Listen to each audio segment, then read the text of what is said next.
I don't even know how to start this one off. I really don't even know how to start this one off.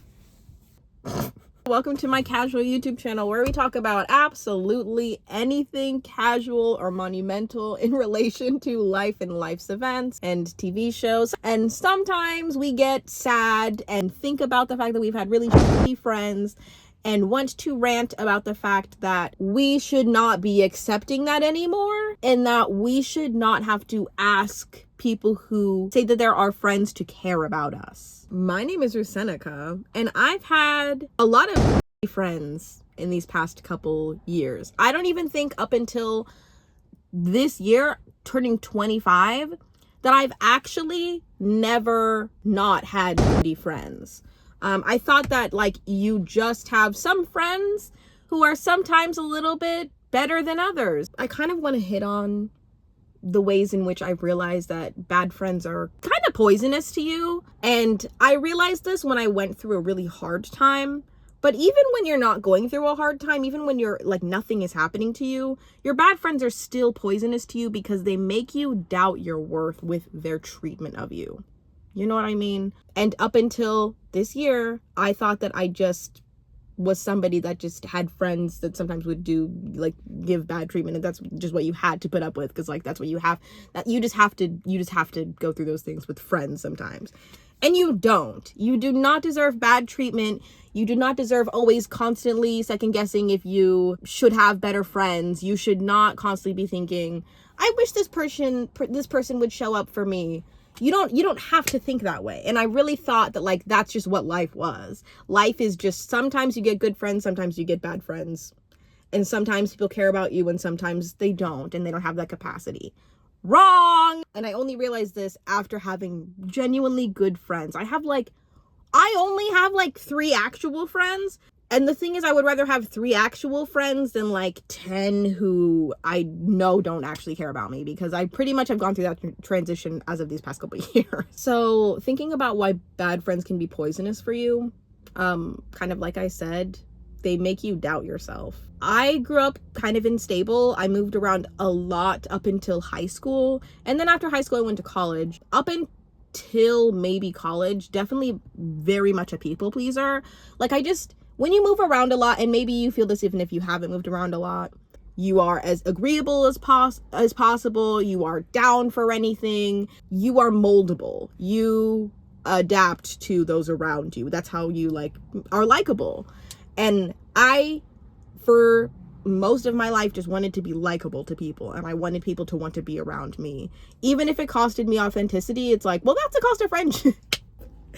That is so incredibly ridiculous. But anyways, I moved around a lot, so a lot of my thought as to what it took to have friends is just simply like, oh, adapt yourself around other people. Other people will like you and will like that, and then you'll just have friends and you won't be a lonely little loser.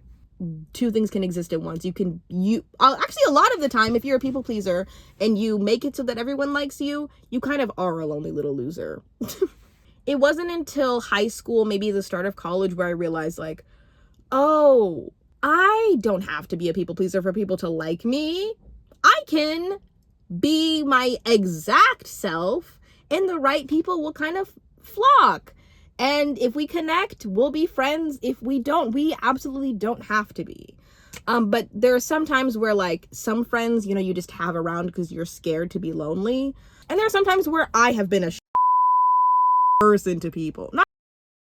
That's a little bit of exaggeration. Sometimes I'm in the wrong when it comes to friendships. I feel like sometimes when people talk about the fact that they haven't had like a lot of long-term friends, it comes from them being like, nobody ever treats me right. Nobody's ever been nice to me.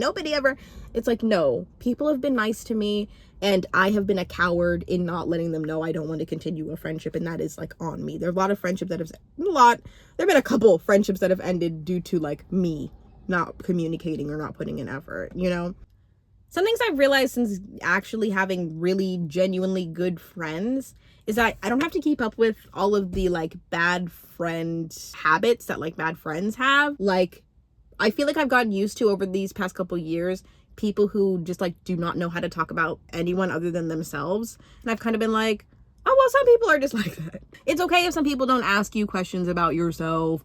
It's okay if they don't like make effort to connect. Like, some people just need you to be there for them. Like, you're a good listener, that's why you're in their life. Which is not, like, it's not my job to be your emotional support if it's just one-sided, you know, like, we should share in that. If you are with somebody who doesn't know how to stop talking about themselves and doesn't ask you questions about yourself, either you need to communicate that they do that so that they have the chance for, like, to self-correct, so that they can, like, have the chance to be a good friend to you. Or if you simply have been putting up with it, just realize, like, that's draining you. That's draining you. It's very hard to be around people who just don't know how to open up, who don't know how to, like, share in connection. Something else that I've had to realize with somebody that, like, I genuinely care about and would be friends with if they simply were just better to me, but can't be because they're not. When you get used to friends who, like, only reach out to you whenever, like, they need some sort of something, or friends, this kind of goes literally exactly to what I was saying. Because I feel like the person that, like, only talks about themselves will also be the person who, like, only reaches out to you when they need something, and they don't, like, make an effort with you. Like, they're bad. I'm a bad texter, but I try to get back whenever I can, like, when I feel like, when I feel, like, energized to. But, you know, it's like those people that won't talk to you for, like, weeks or months, and when they do talk to you, it's like they don't ask you questions, and it's like, it's been months, what are you what? If your friends only want to be around you when you're either, like, insanely up or insanely down, that is not somebody who cares about you. That's somebody who, like, genuinely cares about themselves and, like, needs other people and, like, negativity to be around them so they can feel good about themselves. You know what I mean? I want to celebrate my friends' things that they go through that are, like, good for them. I want my friends to be uplifted. I want to uplift my friends when they're in, like, really bad situations. I don't want to, like, prey on their downfall and then get off on when they feel down, because it's like, because it makes me feel better about myself. Like, I have been in those moments, you know, when you're, like, in middle school, it's like, good things that are happening to your friends are things that you should also take joy in. Anyway, what was I saying? Yeah, there's this one friend who I've had to stop talking to. And I didn't even have the choice to stop talking to her because she simply stopped talking to me. So if you ever text me again, I want to either, one, go off on you, or two, ignore you. It's probably best to ignore you, but going off would feel more authentic because, like, you don't care about me. You care about yourself and the way that I respond to you. This year, I went through something incredibly difficult. One of the things, well, I went through a couple of difficult things. One of the things being that I got diagnosed with 2 blood clots in my lungs, which I currently still have, and have to take blood thinners every single day so that they dissipate. And so I got diagnosed in June, and then also in June, one of my loved ones who has addiction issues fell back into those issues. And so I was like, that was just a really difficult time for me.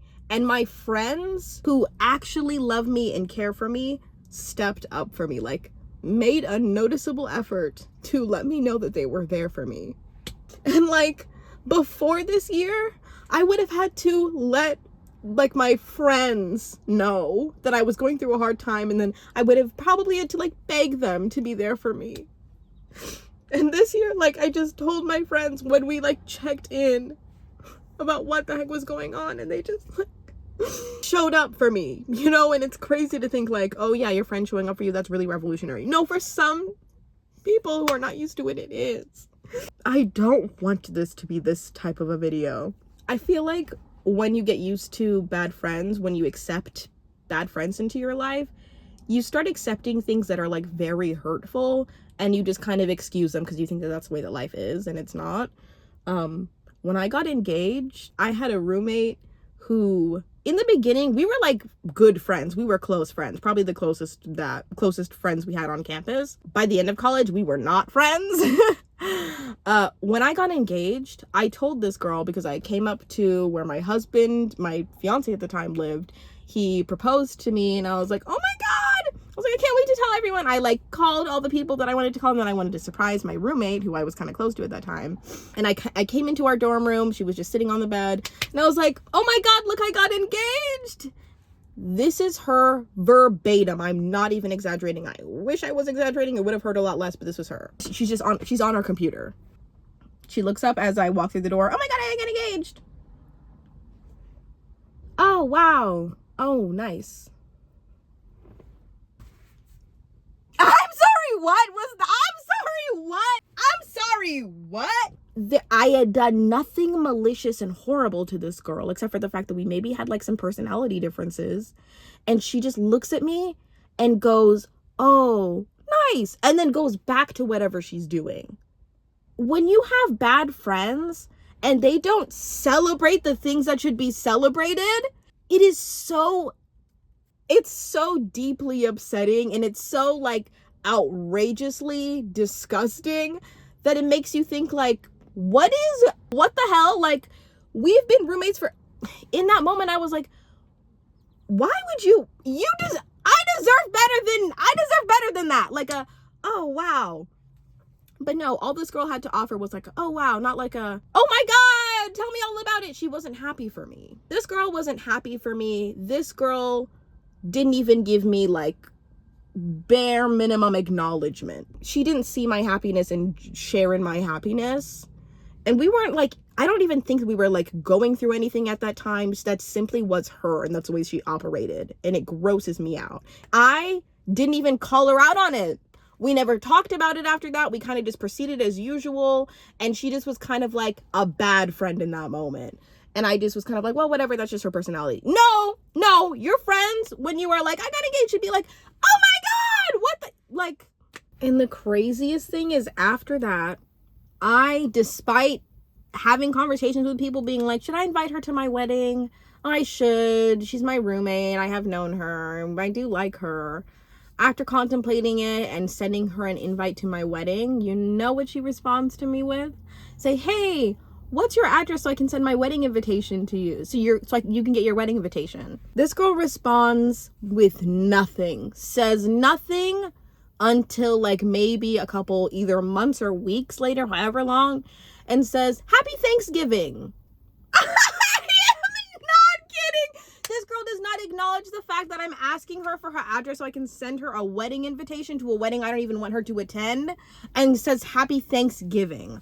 Oh my God. What? And I'm happy I'm done being friends with her because I realized I do not deserve that. Granted, she didn't know a lot about my husband because my husband didn't extend himself around her. My husband doesn't extend himself around anyone in my life pretty much because we're both introverts. I'm kind of the same. I don't really feel like your friends have to be my friends have to be your friends. But she kind of already had this like, why doesn't your this thing of like, yeah, your husband doesn't really talk to me. Yeah, my husband doesn't really talk to me. Regardless, you should want to celebrate in my day. Stupid. Anyway, the whole idea of would you rather have 100 fake friends or one real friend is simply based off of the fact that we're all scared and terrified of being lonely or being perceived as less than, rather than just reveling, just celebrating, just getting joy from authenticity. The biggest thing for me that has really changed my life and helped me find real friends, and I have like real friends who I think are like the best friends I've ever had, is just simply shedding my fear of being authentic, of like, and authenticity to me in friendship looks like saying your feelings without being scared that you're going to disagree with that friend, admitting things that are like hard to admit, like, I don't know, being honest about your flaws as opposed to like feeling the need to always talk in a way that shows you, like, casts you in a good light, like being very honest and authentic about, like, it's like admitting things that are like not just things that like